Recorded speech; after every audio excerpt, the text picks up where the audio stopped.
हाँ जी, तो आज हमने करना है monopolistic competition and oligopoly chapter 12 and chapter 13। पहले है मोनोपोलिस्टिक कंपटीशन। मोनोपोलिस्टिक कंपटीशन में क्या होगा? मोनोपोलिस्टिक के कैरेक्टरिस्टिक्स क्या है? लार्ज नंबर ऑफ फर्म्स होंगे, ठीक है, यानी कि कुछ मोनोपोली के कैरेक्टर हैंगे और कुछ मोनोपोली के नहीं है, इसलिए इसको मोनोपोलिस्टिक बोला जाता है कि कुछ मोनो कैरेक्टर हैं इसमें। लेकिन अब ये जो पहला करेक्टर है लार्ज नंबर ऑफ फर्म, ये जो है मोनोपोली का करेक्टर नहीं है। मोनोपोली में क्या था? सिंगल सेलर था, ठीक है। तो लार्ज नंबर ऑफ फर्म में क्या होगा? इसमें क्या है? लार्ज नंबर ऑफ फर्म्स है, बहुत सारी फर्म्स हैं जो प्रोडक्ट सेल कर रही हैं। एंट्री पे कोई भी बैरियर नहीं है। डिफरेंट कहाँ है इसमें? डिफरेंस ये है कि प्रोडक्ट डिफरेंशिएट है। जो इसका प्रोडक्ट है वो क्या है? डिफरेंट है। मतलब सभी सेलर्स के जो प्रोडक्ट हैं उसमें कुछ ना कुछ डिफरेंट होगा। सब सेलर एक जैसे प्रोडक्ट सेल नहीं कर रहे, है एक ही बट डिफरेंट प्रोडक्ट है। फॉर एग्जांपल सोप ले लो आप। सोप है तो एक ही, लेकिन उसके प्रोडक्ट क्या है? डिफरेंशिएट है। लक्स, ठीक है, life boy, everyone is different. Monopolistic common competition is a common form of industry structure in the United States characterized by a large number of firms, none of which can be influenced market price by virtue of its size all alone. ठीक है, ये कह रहे हैं कोई भी market का price नहीं हिला सकता, यानी कि कोई भी प्राइस मेकर नहीं है, they are price taker. Entry और एग्जिट कर सकता है कोई भी इंडस्ट्री, कोई भी फर्म।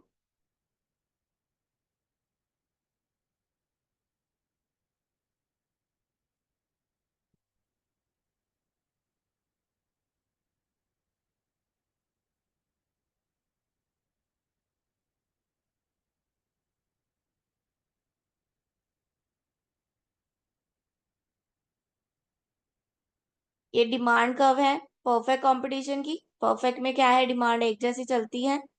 और ये मोनोपोलिस्टिक की है। मोनोपोलिस्टिक में डिमांड प्राइस के कम होने से बढ़ जाती है, ठीक है। तो ये मोनोपोलिस्टिक की डिमांड है।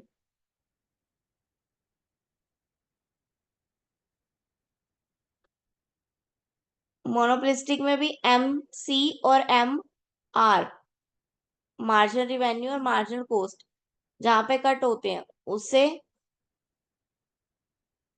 अबव जो होगा, ठीक है, और उसके अबव आएगा एक एवरेज कॉस्ट, ठीक है। एवरेज कॉस्ट से ऊपर जितना भी अमाउंट होगा वो हमारा प्रॉफिट होएगा, ठीक है।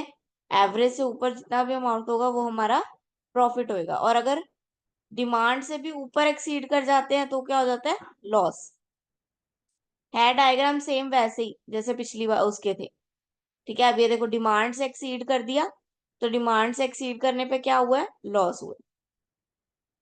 अगर एवरेज कॉस्ट हमारी डिमांड से भी एक्सीड कर जाए, यहाँ एवरेज कॉस्ट डिमांड से नीचे है, ठीक है, यहाँ एवरेज कॉस्ट डिमांड से ऊपर है, तो इस केस में लॉस होएगा।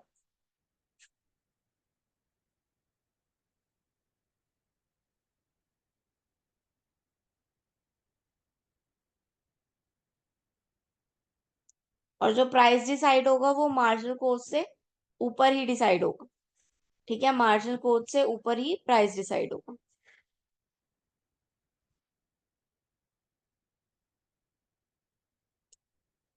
Average total cost is not minimized. The typically firm will not realize all the economy of scale available. Smaller and smaller market share result in excess capacity.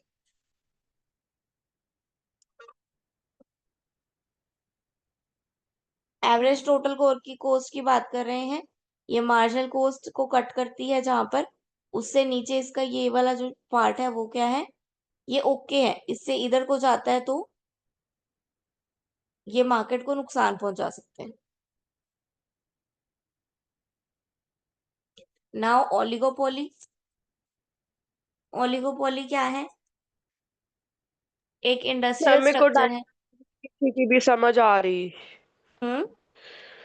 Diagrams किसी की नहीं समझ आ रही। डायग्राम सबके ही same है। एक भी आप डायग्राम याद कर लेते हो, सभी के ही सेम है। सभी केस में मार्जिनल कॉस्ट और मार्जिनल रेवेन्यू, ये मार्जिनल कॉस्ट है, ये मार्जिनल रेवेन्यू, जहां पे ये कट हो रहे हैं, मार्जिनल रेवेन्यू की ये वाली शेप चलती है, मार्जिनल कॉस्ट की सी शेप चलेगी, यू शेप।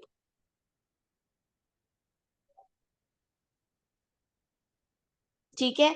और जहां पे ये कट होंगे उससे ऊपर होने वाली जितनी भी अमाउंट है वो हमारा प्रॉफिट है, डिमांड तक। जैसे ही डिमांड से ऊपर चला जाता है कुछ, ठीक है, अगर डिमांड से ऊपर चला जाता है तो वहां पे हमें ये वाला हिस्सा, ये लॉस है और ये प्रॉफिट है। ये वाला हिस्सा लॉस है, ये वाला हिस्सा प्रॉफिट है। सभी के सेम है, कल वो जो किए थे कल के डायग्राम भी इसके डायग्राम से मैच ही करते हैं।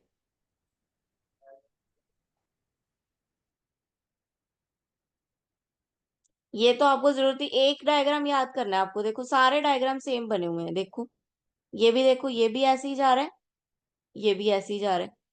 कहाँ फर्क है? बस जो जो पॉइंट्स हैं वो अलग अलग इन्होंने इलेबोरेट किए हुए हैं। अभी पहले इसकी और इसकी बात कर रहे थे, अब इसकी और इसकी बात कर रहे हैं बस। डायग्राम सबका सेम है, ऊपर वाले भी सेम है, देखो ये भी सेम है, ऐसे ही कट हो रहा था ऊपर भी। लॉस का थोड़ा सा अलग है, लॉस में क्या होएगा, एवरेज कॉस्ट डिमांड से थोड़ी सी ऊपर बनेगी।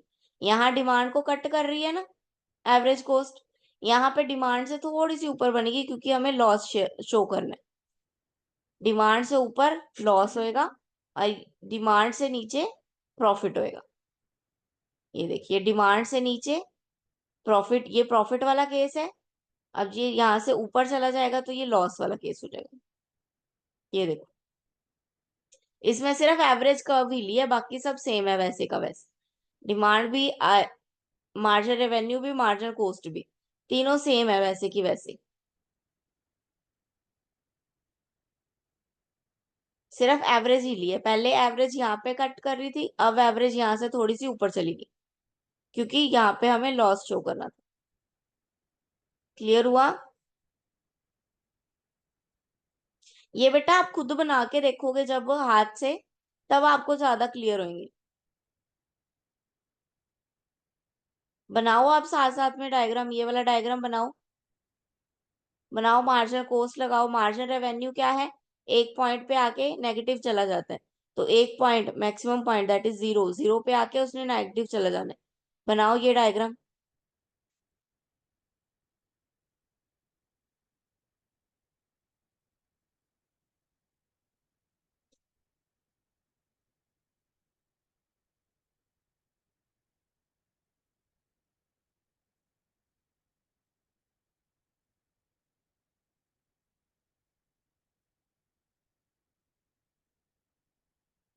बना रहे हो?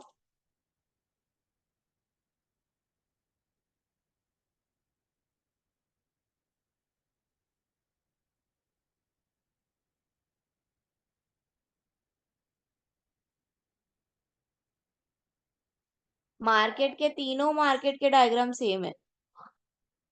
मोनोपोली में बस प्रॉफिट जो है वो सुपर प्रॉफिट होता है, बस उसका सुपर प्रॉफिट का पॉइंट जो है वो अलग है डायग्राम का। बाकी सारे डायग्राम सेम ही है, सबके ऐसे ही डायग्राम।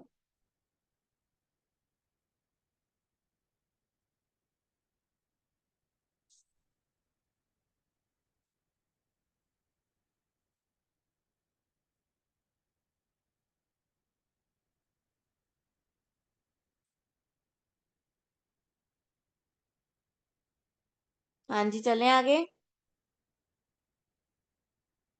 मैम चलो। ओके। और नेक्स्ट आ गया ओलिगोपोली। ओलिगोपोली क्या है? इंडस्ट्री है वो मार्केट स्ट्रक्चर है जिसमें कुछ ही फर्म है, ठीक है, ना तो लार्ज है ना तो एक है, कुछ है, फ्यूज है, ठीक है, फ्यू। प्रोडक्ट में भी होमोजीनियस और डिफरेंट, और इसमें होमोजीनियस भी हो सकते हैं और डिफरेंट भी हो सकते हैं,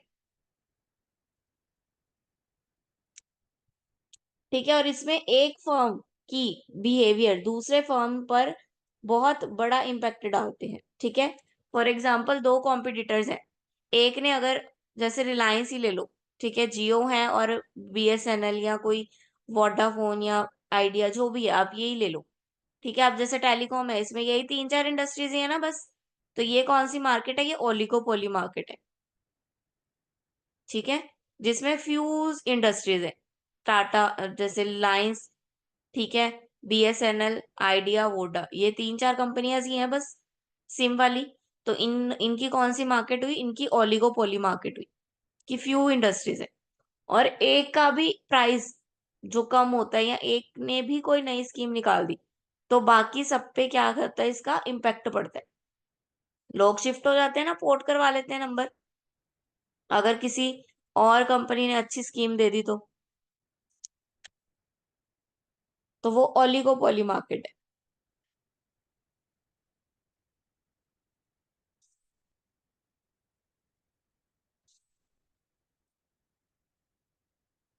तो इसका डिमांड कर्व कैसे? किंग, इसमें जो मॉडल है किंग डिमांड कर्व मॉडल।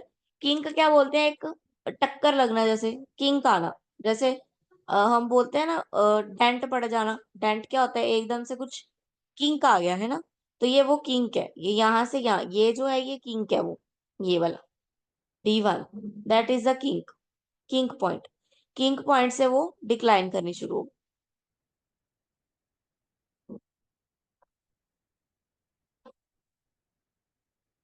ठीक है, ये किंक क्यों है? क्योंकि प्राइस जो है वो बढ़ाना अलाउड ही नहीं है, बिकॉज ऑफ कंपटीशन। कंपटीशन इतना है, एक ने प्राइस बढ़ाया, बाकी सबका कम है, तो उसको वापस कम पे आना ही पड़ता है। तो उसके प्राइस बढ़ाने से उसके वापस आने तक जो वो एक किंक लेता है, ठीक है, एक प्राइस कम करता है, एक किंक लेता है, उसको उस वो इसलिए उसकी कर्व ऐसे बनेगी, किंक वाली बनेगी। ठीक है, उसने अपने हिसाब से प्राइस बढ़ाया, प्राइस बढ़ा, लेकिन मार्केट में चल क्या रहा है? ये चल रहा है, ये वाला प्राइस चल रहा है, तो उसको भी क्या लेना पड़ा? किंक लेना पड़ा। उसको भी वापस एक पॉइंट से टच करके नीचे आना पड़ा, क्योंकि कॉम्पिटिटर के प्राइस के साथ मैच करना जरूरी है। प्राइस लीडरशिप मॉडल, इसमें क्या है? अगर एक डोमिनेंट फर्म है, उसने कोई प्राइस सेट कर दिया, तो बाकी सबको वो प्राइस क्या है? फॉलो करना पड़ता है। ठीक है, लाइक जियो, जियो वालों ने निकाल दिया था ना 29 का प्लान, तो सबको निकालना पड़ा, सबको उसके पीछे चलना पड़ा। क्यों? क्योंकि वो प्राइस लीडरशिप, वो डोमिनेंट फर्म है, बड़ी फर्म है।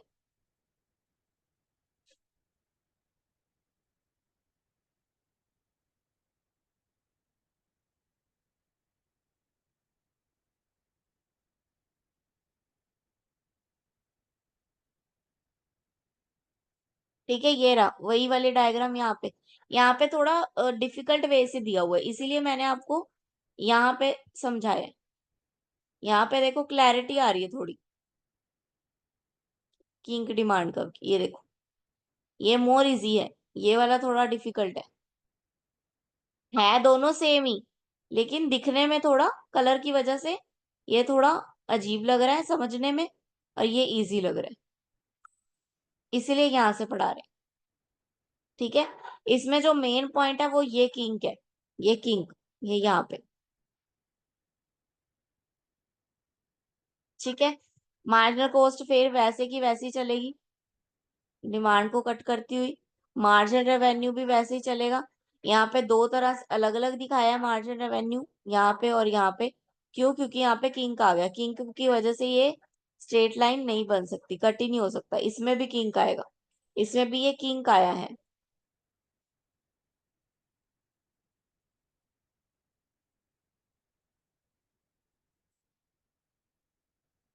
ये देखो, ये मार्जिन रेवेन्यू की लाइन है, इसमें भी ये किंक दिखाया उन्होंने।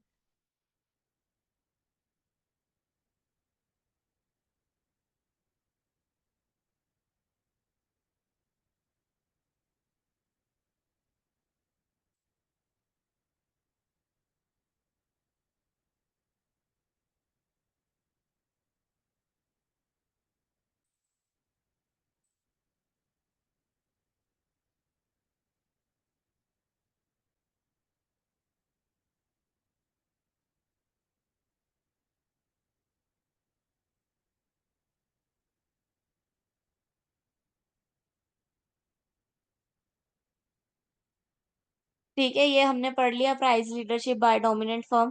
ठीक है, जो फर्म बड़ी है, जिसके पास ज्यादा मोनोपोली है, वो क्या करती है? वो प्राइस को डोमिनेट कर देती है। ठीक है, जो वो प्राइस डिसाइड करती है बाकी फर्म को उसको फॉलो करना पड़ता है।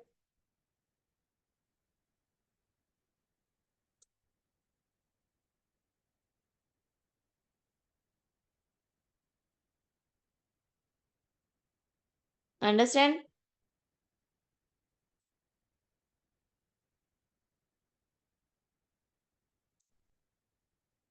बाकी इसका डिफरेंस मैंने आपको भेज दिया हुआ है इकट्ठा सबका।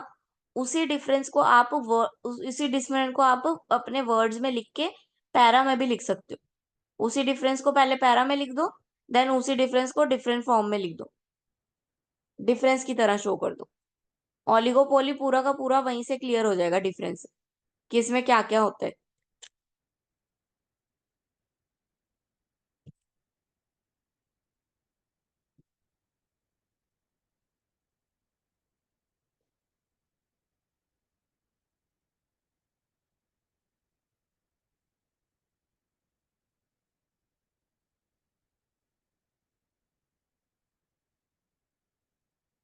देन लास्ट चैप्टर है प्राइसिंग डिसीजन। प्राइसिंग डिसीजन की प्राइस जो है वो डिसाइड करना है, तो वो कैसे डिसाइड होगा? जो भी हम प्रोडक्ट का प्राइस रखते हैं, ठीक है, कोई न्यू प्रोडक्ट लेके आ रहे हैं, उसका प्राइस कैसे डिसाइड करना है, वो कैसे डिसाइड करेंगे?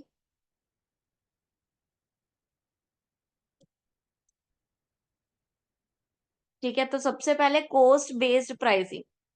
कॉस्ट बेस्ड प्राइसिंग तीन तरह से हो सकती है: फुल कॉस्ट, टारगेट रिटर्न और मार्जिनल कॉस्ट। फुल कॉस्ट क्या हुआ? जिसमें सारी की कॉस्ट, सारी की सारी कॉस्ट क्या हो? इंक्लूड हो। Labour, land, material, capital, overheads, सारी कॉस्ट क्या हो जिसमें कवर हो, उसको बोलेंगे फुल कॉस्ट। ठीक है, the price is set to cover the all cost और प्रॉफिट। ठीक है, वो हो गई फुल कॉस्ट। देन सेकंड हमारा मेथड आया है target return pricing. Target return pricing क्या है? Problem that a firm might have a face in adjusting price to change in cost. The popular policy that are often followed for deciding price include revising price to maintain a constant percentage makeup over cost, revising price to maintain profit as a constant percentage of the total sale, and revising price to maintain a constant return on investment of capital. Illustration से समझाएंगे। Target return pricing क्या होता है? एक firm है, उसने cell किया 1 लाख पूरे साल में। ठीक है, फैक्ट्री प्राइस था उसका 12 रुपए, वेरिएबल कॉस्ट और फिक्स कॉस्ट दी हुई है। Suppose the labour and material cost increase by 10%, so let us look how we should revise price according to the above mention 3 policies. ठीक है, वो बोल रहे हैं अगर, ये तो हमने अभी जब बनाया प्रोडक्ट तब का काम है, अगर लेबर और मटेरियल 10% से बढ़ जाते हैं तो हम कैसे काम करेंगे?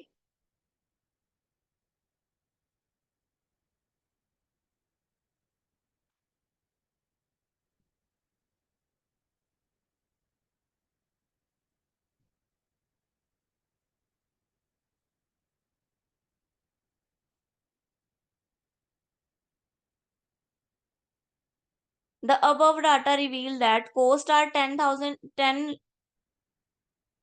lakh 80,000. Cost is 10 lakh 80,000. Sale is 12 lakh. ठीक है, and profit is 1 lakh 20,000. The percentage of over cost. Over cost कैसे निकालेंगे? जितना भी प्रॉफिट है उसको डिवाइड करेंगे कॉस्ट के साथ, जितनी हमारी कॉस्ट है मल्टीप्लाई बाय 100, परसेंटेज आ गया कॉस्ट का। ठीक है, ओवर जितनी कॉस्ट हुई, कितना परसेंट आया? 11%। इसी तरह सेल का कैसे निकालेंगे? सेल हमें दी हुई है, प्राइस हमें दिया हुआ है, प्रॉफिट हमें दिया हुआ है, प्रॉफिट के साथ करके चलना है सबको। ठीक है, प्रॉफिट 1 लाख 20 है, तो प्रॉफिट के साथ जो जो बोला गया, अगर सेल है तो सेल, कॉस्ट है तो कॉस्ट। देन कैपिटल एम्प्लॉयड वो भी दिया हुआ है हमें, कैपिटल एम्प्लॉयड से करेंगे उसको, तो 15 आ गया। तीनों को टोटल,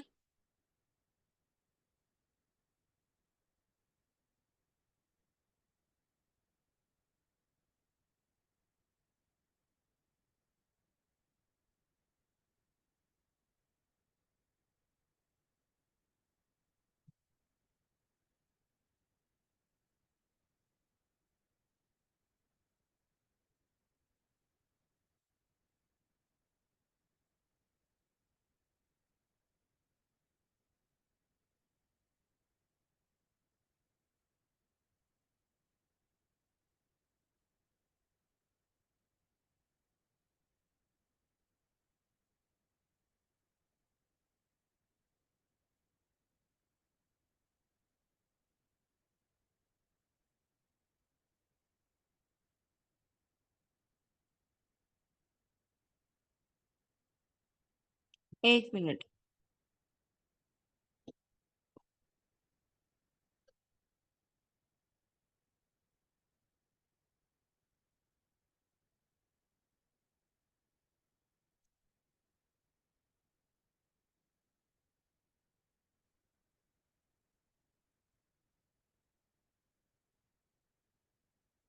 पहले हम देखें कि इसके प्रैक्टिकल क्वेश्चन हमारे पास आते हैं कि नहीं।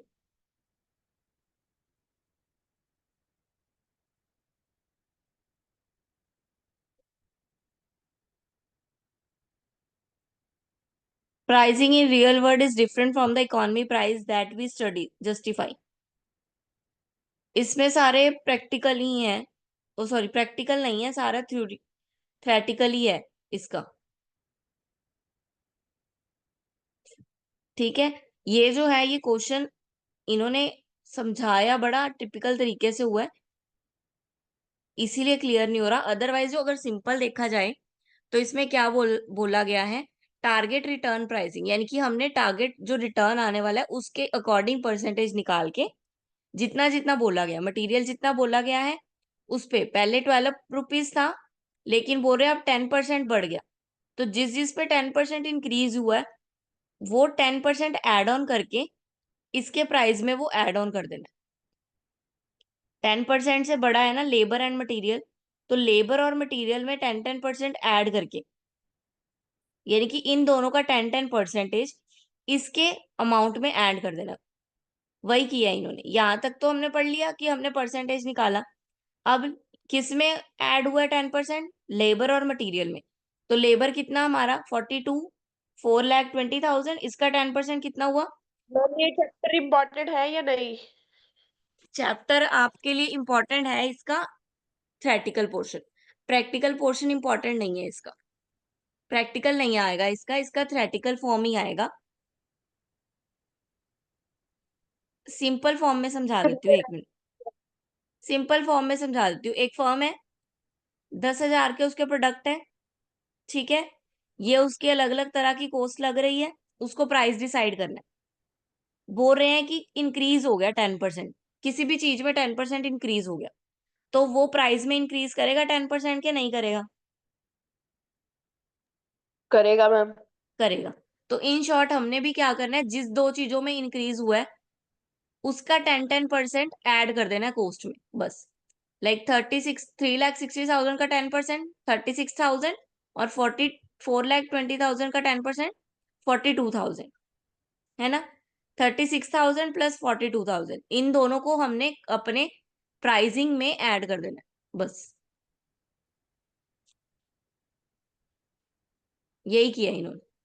36,000 और 42,000 इन्होंने हमारी कॉस्ट में ऐड कर दिया, जिससे हमारा न्यू प्राइस क्या डिसाइड हो गया, ये वाला।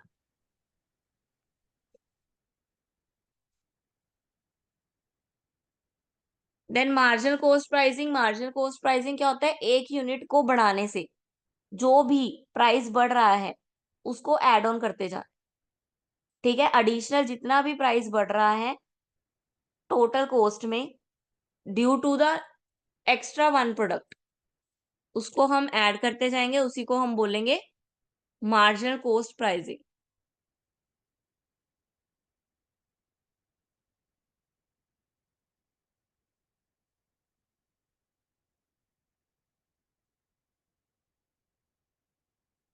Then pricing based on firms objective. Firms के बहुत सारे ऑब्जेक्टिव्स होते हैं, उस हिसाब से प्राइस डिसाइड होता है। पहला लिखा है new product pricing.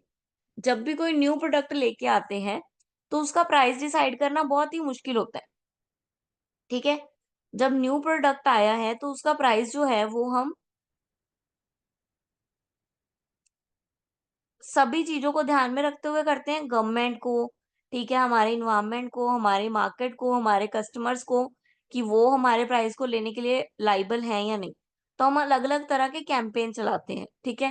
Free sampling देते हैं अपने प्रोडक्ट का, ताकि वो क्या कर सके, हमारे प्रोडक्ट को रिकॉग्नाइज कर सके, हमें पता चल सके कि हमें अपने प्रोडक्ट का प्राइस कितना रखना चाहिए, है ना। तो इसी न्यू प्रोडक्ट प्राइसिंग के फर्स्ट है प्राइस स्कीमिंग। स्कीमिंग, स्कीमिंग क्या होता है, मलाई छांट लेना। ठीक है, ऊपर ऊपर से मलाई निकाल लेना है। यानी कि जब प्रोडक्ट नया लॉन्च हुआ, पहले उसका प्राइस क्या है, बहुत ही हाई रखना, ठीक है। जब बड़े बड़े लोगों ने सबने वो खरीद लिया, देन उसका प्राइस क्या कर देना, लो कर देना। यानी कि स्क्रीमिंग कर ली हमने हमने हाई प्राइस पे पहले पहले मलाई छाट ली। जिन्होंने मेन मेन लेना था हाई हाई प्राइस पे, उन्होंने ले लिया। हमने अपना प्रॉफिट इकट्ठा कर लिया। अब हम क्या कर रहे हैं, प्रोडक्ट का प्राइस लो कर रहे हैं, जिसको खरीदना है खरीद लो, ठीक है। Then penetrate pricing. पेनिट्रेटिंग में क्या करते हैं, कम प्राइस रखते हैं पहले, जैसे जियो ने किया था। जियो ने सबसे पहले प्राइस क्या रखा, कम रखा। क्यों? क्योंकि उसको मार्केट स्ट्रक्चर को कैप्चर करना था। उसने सारी मार्केट को कैप्चर कर लिया। जब उसका प्राइस 1 रुपए था, तो सबने फटाफट जियो के फोन खरीद लिए, जियो का नंबर खरीद लिए, सिम खरीद लिए। जब पूरी मार्केट ने, यानी कि पूरी इंडिया ने जियो के सिम खरीद लिए, उसके बाद उसने क्या किया, एकदम से प्राइस हाई कर दिया ना। क्यों? इससे क्या हुआ उसको, अब जिन्होंने ले लिए हैं उनको तो रिचार्ज करवाना ही पड़ेगा। तो इसको बोलेंगे प्राइस पेनिट्रेशन। पहले कम रखना, बाद में एकदम से प्राइस बढ़ा देना। इसका मेन काम क्या है, ज्यादा से ज्यादा मार्केट शेयर को कैप्चर करना, ठीक है। Capture a large number of market share, market का ज्यादा शेयर अपनी तरफ रखना। देन साइकोलॉजिकल प्राइसिंग क्या होता है, बंदे के दिमाग के साथ खेलना, कंज्यूमर के माइंड के साथ खेलना। लाइक 99, 100 भी तो रख सकते थे, बात तो 100 ही है, लेकिन प्राइस क्या है, 99 रुपीज, ठीक है। By one get one free, ठीक है। 50% of, that is all the market strategy. Psychological pricing techniques है, जिससे हम लोगों के माइंड के साथ खेलते हैं। हमें नहीं पता कि कितने का प्रोडक्ट है, उन्होंने लिखा 50% ऑफ, हम लेने चले जाते हैं। मे बी वो ऑलरेडी उतने का ही हो, है ना। तो उसको बोलते हैं psychological pricing. Then promotional pricing क्या है, जब उसको हमने प्रमोट करना हो, ठीक है, सेल को प्रमोट करना है, तब हम जो प्राइस रखते हैं, ठीक है। सैंपल का प्राइस अलग होता है, ओरिजिनल प्रोडक्ट का प्राइस अलग होता है, ठीक है।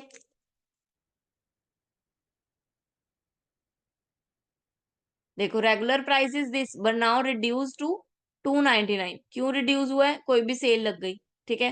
कोई भी ओकेजन के हिसाब से उन्होंने बोल दिया कि प्राइस हमने कम कर दिया, ठीक है। तो ये कौन सी टेक्निक है, ये प्रमोशनल प्राइसिंग की टेक्निक है, कि अपने प्रोडक्ट को प्रमोट करना है हमने बस, ठीक है। Then competition price marketing pricing, इसमें क्या है, going rate pricing. Going rate pricing यानी कि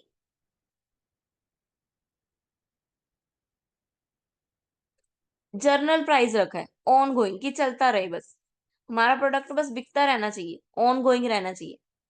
तो हमने प्राइस क्या रखना है, नॉर्मल प्राइस रखना है, कि सब खरीद सके।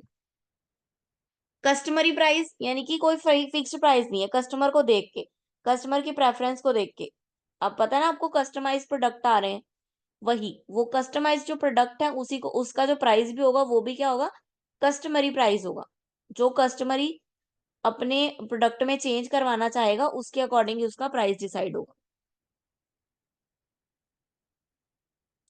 हाँ जी, क्लियर हो गया प्राइसिंग वाला। ये इंपॉर्टेंट क्वेश्चन है पहला। Price in real world is different from the economic price, what we study, that we study, ठीक है। जो प्राइस है वो इकोनॉमी प्राइस से अलग क्यों है, रियल प्राइस इकोनॉमी प्राइस से अलग क्यों है, ठीक है। इसको जस्टिफाई करना है, ये क्वेश्चन इंपॉर्टेंट है। हाँ जी, क्लियर हो गया।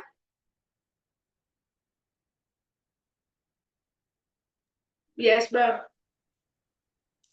ओके, तो आज हमारी इकोनॉमी की क्लास खत्म होती है, इकोनॉमी के सारे चैप्टर्स हो गए हैं हमारे। आपको कोई डाउट हो तो आप मुझे पर्सनली मैसेज करके पूछ सकते हैं। मैम पीडीएफ पेंडिंग है अभी। पीडीएफ बेटा आप वो खुद रिवाइज करो, उसमें कोई इशू आता है then I will help you. Ma'am एक क्वेश्चंस